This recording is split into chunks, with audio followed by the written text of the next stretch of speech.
Salve, salve, rapaziada do canal do YouTube. Hoje a gente volta com mais vídeos. Eu sei que eu fiquei em falta aí com vocês um domingo. No domingo passado a gente teve o review do mouse da Zoe. E hoje eu falei que eu ia conversar com vocês sobre o futuro do canal.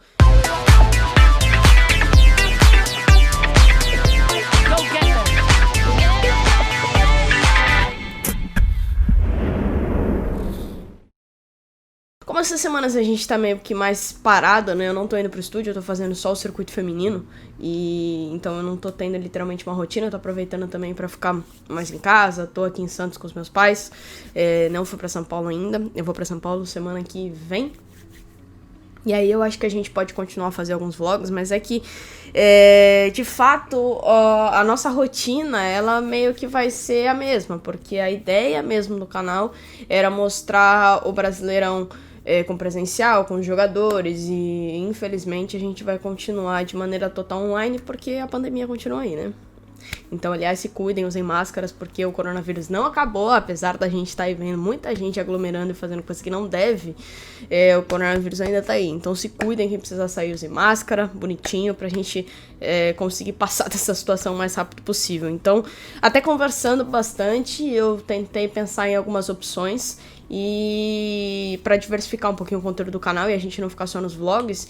E uma das coisas que me pediram, que me pedem bastante, que me perguntam bastante, é pra contar minha história, né? Como que eu virei comentarista de Rainbow Six, principalmente entrei pra Ubisoft Brasil. E aí também, se vocês quiserem deixar sugestões, deixa nos comentários aí o que vocês querem que eu conte, o que vocês querem que eu faça. Eu tô pensando em fazer no futuro também uma perguntas e respostas, né? Um espaço pra responder as perguntas de vocês, exatamente as curiosidades que vocês possam ter sobre a minha pessoa e sobre o que eu faço. Então é basicamente isso. Deixa nos comentários aí o que vocês querem ver, o que vocês querem que eu conte. Mas eu sou formada em jornalismo pela Universidade Metodista de São Paulo. Eu morei em Santos, eu sou de Santos, nasci em Santos, mas eu estudei em São Bernardo do Campo.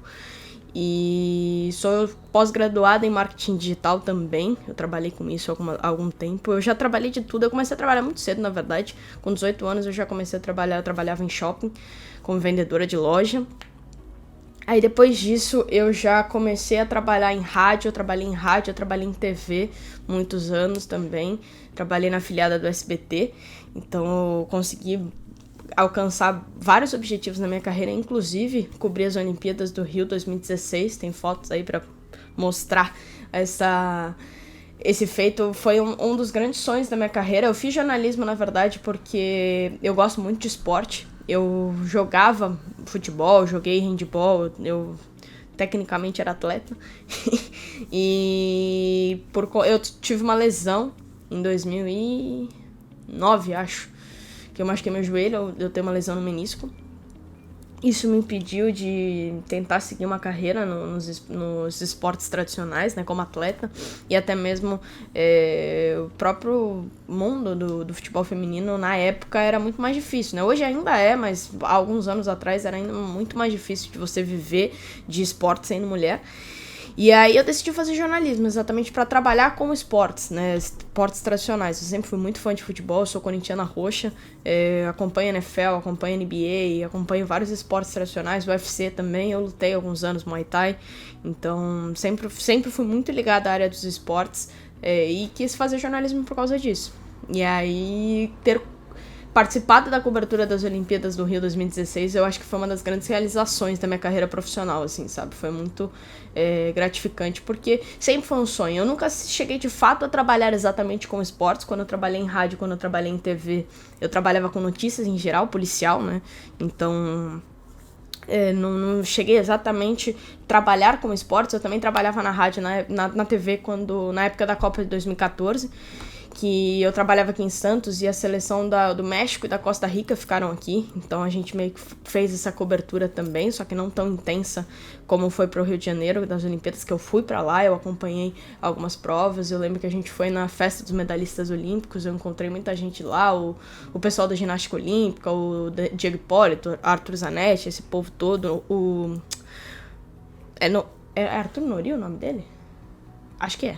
O Nori, o menino lá da ginástica também, eu acho que eu tenho algumas fotos pra mostrar pra vocês, e foi assim, acho que um dos grandes auges na minha carreira, né? E aí na própria TV eu comecei a me apaixonar por marketing, Eu acho que sempre foi uma área que eu gostei bastante. Inclusive, eu lembro que um pouco antes de prestar jornalismo, eu fiquei na dúvida entre jornalismo e publicidade, qual das duas que eu ia seguir.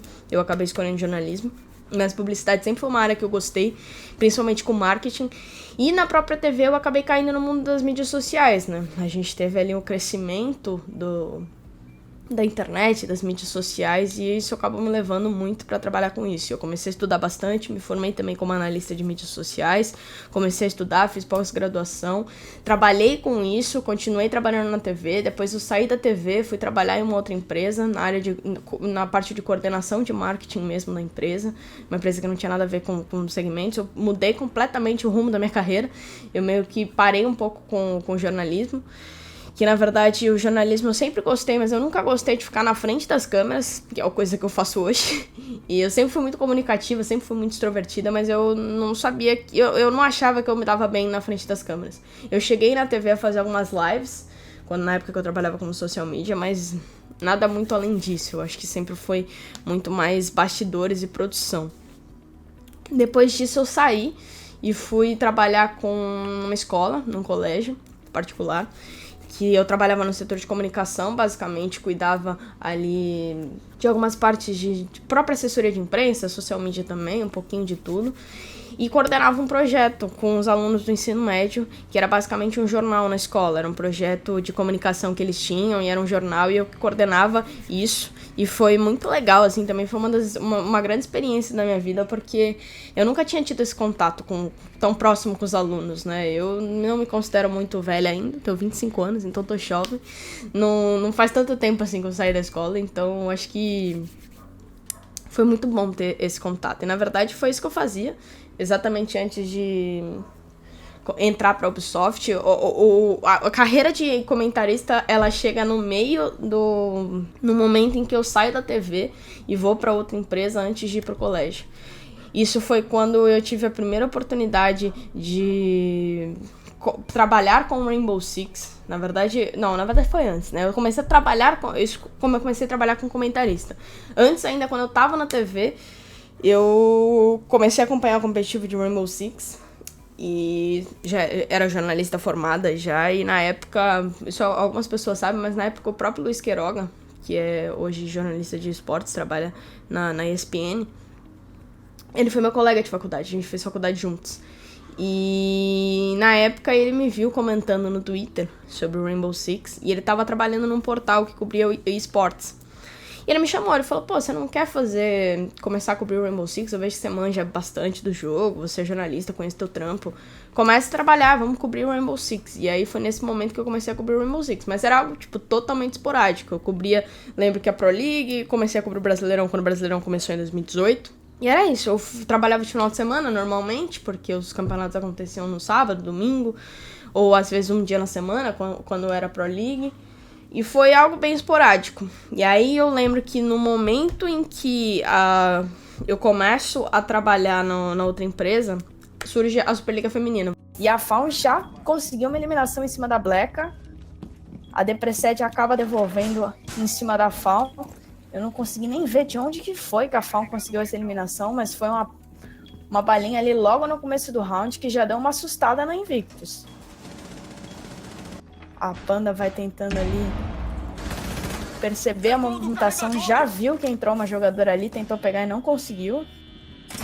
Mas ela já sabe da posição da jogadora, sabe que tem alguém ali na entrada. Quase pegou a balinha.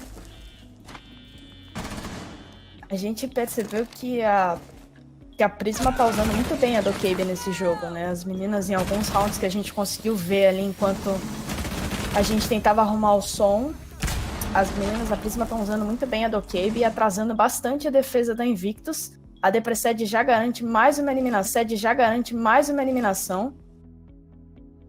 Foi assim, uma história muito curiosa, porque eles me chamaram pra fazer parte do staff. Eu ia, na verdade, fazer entrevista com as jogadoras, que existem essas entrevistas disponíveis no YouTube ainda, e cobrir o campeonato, participar da divulgação.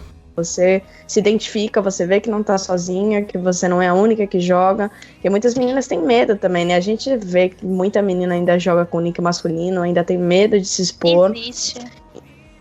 Então, quanto mais a gente vê, assim, e é até legal que a gente vai ter um campeonato que a gente vai transmitir isso, as pessoas vão poder ver vocês jogando e falar, elas jogam bem, elas jogam tão bem quanto os caras. E eu acho que isso é cada vez mais importante, a gente poder mostrar isso pro pessoal. E aí eles tinham fechado com 2 casters mulheres, que eu não faço nem ideia de quem são, também não entra o caso. E as meninas deram pra trás uma semana do seu campeonato. E aí, na época, o Diego e o Estevam, que eram os dois coordenadores do projeto, o Diego Máscara, inclusive, meu grande amigo até hoje. E eles falaram, assume aí como comentarista, a gente precisa de uma ajuda aqui, pelo menos algumas rodadas, só pra gente achar outra pessoa. E aí eu falei, tá bom, eu já ia participar do campeonato mesmo. E aí eu comecei a fazer. Quando eu comecei a fazer, eu comecei a perceber que talvez eu tivesse um futuro naquilo, né? Eu comecei a gostar, eu me interessei em fazer isso, eu vi que eu comecei a desenrolar muito bem, o público foi gostando, né? O pessoal que acompanhava, o feedback foi muito bom e eu acabei fazendo o campeonato inteiro. Nesse período, assim, eu pensei, falei, caraca, que doido, né? Pular de uma coisa totalmente... Eu trabalhava com jornalismo, do nada eu vou virar comentarista. E, lógico, eu já acompanhava o trabalho do Meligene e do Retalha. Inclusive, já os conhecia, porque eu trabalhava exatamente cobrindo. Então, eu já tinha entrevistado eles, o Meli e o Retalha, durante esse período. Eles já meio que me conheciam. E eu comecei a investir nisso. Eu comecei a investir... Eu lembro que eu fiquei ainda um tempo parada, porque foi bem na época que eu mudei de emprego. Aí eu fui pra escola. E aí a minha carga horária na escola aumentou consideravelmente, porque, né, era escola, vocês sabem como é, né? Quem já estudou sabe que tem aula todo dia, tem atividade sábado, não sei o quê. Então, eu ficava muito tempo na escola até o ano de 2019. Em 2019, eu lembro que no começo do ano eu recebi um convite pra fazer um projeto na BBL. E no começo do ano. Eu aceitei, eu recusei algumas vezes antes, depois eu acabei aceitando, mas a minha vida era muito corrida, era muito louca. E era muito difícil de conciliar, mas eu conseguia ali, de algum jeito, fazer. E aquilo me deu um palco absurdo. Eu comecei a ser mais vista, eu comecei a ser chamada pelos community casts. O Moscão foi meu parceiro em grandes eventos. A gente fez a DreamHack, a gente fez várias coberturas que eram feitas pelos community casters. Eu fui fazendo. E aí, como eu cheguei na Ubisoft, na verdade, isso tudo aconteceu em 2019. E aí, em 2019, eu lembro que em julho, antes do Major de Riley, eles tinha a final, né, do Major. E na época, eu já tava fazendo o Brasileirão B com o Retalha. O Retalha tava fazendo a cobertura do Brasileirão B e ele me chamou pra comentar. Ele falou, você não quer comentar com a gente e tal? Porque ele tava treinando narração. Eu falei, beleza, vou treinar. E aí, parece que tudo se encaixou, assim, porque nessa final do Qualify do Major de Riley, era pra ser o Meligene e o Retalha. O Meligene tinha algum compromisso e não pôde ir, e o Retalha tava na final do Looking for a Caster. Então, em teoria, seria o Cap e o Guizão. O Cap ia fazer, e o Guizão teve também alguma coisa, ele já tava com outro campeonato, eu não sei o que aconteceu. Eu sei que os 4 casters, os 2 comentaristas não estavam disponíveis. E aí, simplesmente, a Alb me liga e falou, a gente tá aqui com o Major e a gente precisa de alguém pra comentar, você não quer comentar? E aí eu falei, cara, sério mesmo, assim? Tipo, um campeonato oficial da Ubisoft? Fazer um freela? Ele falou, mas a gente precisa de alguém, não sei o quê. E eu fui. Fiz o Qualify, foi legal, tive uma resposta bacana. E aí, no Major de Riley, o Guizão anunciou pra Ubisoft, né, que ia sair. E nisso, acho que foi tudo assim, tipo, parece que o timing foi perfeito. Porque aí eles voltaram do Major de Riley. Em setembro, eu recebi um convite do Rob, que é o nosso gerente de comunicações, me chamando pra ir lá na Ubisoft. E, essa história é ótima. O Rob adora contar essa história, inclusive. Que quando ele me chamou, eu lembro que ia ter o circuito feminino em outubro. Eu tinha feito o Qualify do circuito feminino, porque eram os community casters que estavam fazendo, e eu tinha feito junto com eles. E, cara, sei lá, eu fui... Quando ele me chamou pra uma conversa na Ubisoft, a primeira coisa que eu pensei, falei, deve ser o circuito feminino. Eles vão me chamar pra fazer o circuito feminino, porque a Mila tinha acabado de ganhar o Looking for a Caster, né? Então faria total sentido ter uma dupla feminina fazendo o circuito feminino, com a vitória da Mila. E foi exatamente isso que eu pensei. Eu tava ali, eu já tinha acabado de fazer o Qualify, eu não pudesse ter alguma mulher ali perto, eu falei, eles devem me chamar. Só que eu não achei... Eu tava, tipo, super sem expectativa nenhuma, assim. Eu fui muito pensando no circuito feminino, ou até mesmo numa profissionalização do cenário B também, né? Porque eu tava fazendo o Brasileirão B com o Retalha, e eu pensei que pudesse ser algo assim. E aí, quando eu cheguei lá, O... Eu lembro que eu sentei na mesa, tava o Márcio Canosa, que é o nosso diretor, e o Rob, os dois sentaram, e aí eles sentaram na minha frente e falaram assim, então, o Guizão anunciou pra gente que ele tá saindo, e ele vai pra outro lugar, na época eles nem me falaram que ele ia pro MBR, e a gente precisa de alguém pra substituir o lugar dele, então a gente quer que você entre no lugar do Guizão pra fazer a dupla cap, inclusive a gente já tá contando com você pra Pro League em outubro e pro Invitational em fevereiro. E eu fiquei tipo... Oi? Aí o Rob fala até hoje que ele me achou muito mala, porque tipo assim, eu não esbocei reação nenhuma, eu fiquei em choque, a verdade foi essa, eu fiquei em choque, eu fiquei assim... Tá, mas e aí, quando? Tipo, sabe? Respostas automáticas, foi exatamente isso que eu consegui esboçar. Então, tipo, ele fala, achei que você foi muito mala, cara, você não tinha nem gostado, você não esboçou nenhuma reação. E eu fiquei, tipo, completamente em choque com essa possibilidade. E foi isso. Eu aceitei. Eu lembro que ainda eu cumpri meu contrato com a escola até o final do ano, até o dezembro de 2019. Eu trabalhei exatamente até o dia 20 pra conseguir... pra trabalhar na escola, então eu entrei oficialmente em outubro na UB, trabalhei outubro, novembro e dezembro em 2 lugares.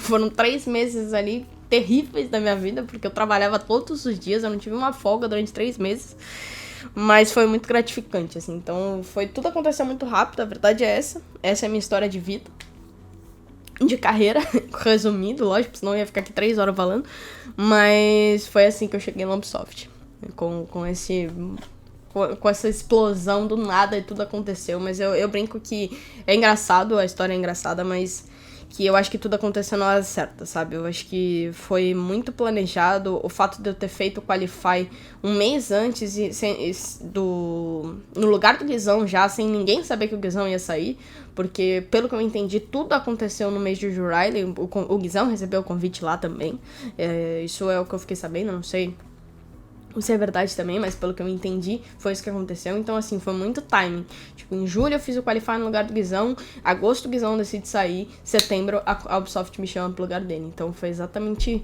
isso que aconteceu, mas eu sou muito grata à oportunidade que eu tive. Foi loucura, eu lembro que no fim do Invitation eu falei isso na reunião, a gente fez uma reunião pra... Enfim, agradecer, e eu falei isso, eu agradeci porque foi muito loucura eles terem apostado em mim, assim, de maneira, tipo, vai, a gente precisa de você na Pro League e no Invitation. E aí eu fui pro Invitation, ainda que já caí com uma semifinal com a NiP, e chorei ao vivo, foi muito louco. Então, eu agradeço muito a oportunidade e eu prometi que eu ia fazer de tudo pra mostrar que eles estavam certos, sabe? Que essa foi a decisão correta e eu espero que eu esteja conseguindo. Mas é isso, eu acho que essa é um pouquinho da minha história. Muita gente me pergunta, como é que você virou caster de Rainbow Six? Foi assim que eu virei caster de Rainbow Six, do nada. Eu caiu de paraquedas, assim, a oportunidade, eu agarrei e fui. E eu acho que... Na verdade, parece que foi muito simples, mas no momento que eu fiz a Superliga Feminina, eu decidi investir nisso e comecei a tornar isso como um sonho, né? Pode parecer muito rápido, mas que, na verdade, foi uma batalha. Eu lembro que eu abdiquei de muita coisa. Muitos finais de semana eu ficava trabalhando, fazia narração, sendo que eu trabalhava a semana inteira. Foi muito puxado, eu deixei de ir pra muito lugar, eu deixei de comemorar muitas coisas, porque eu tava focada nesse sonho. Mas é muito bom ver que tudo valeu a pena. Então, é isso, galerinha. Não esquece de se inscrever no canal, dá o like nesse vídeo, escreve nos comentários também o que vocês querem saber sobre a minha carreira, sobre mim, que eu vou contando pra vocês, beleza? Um beijo.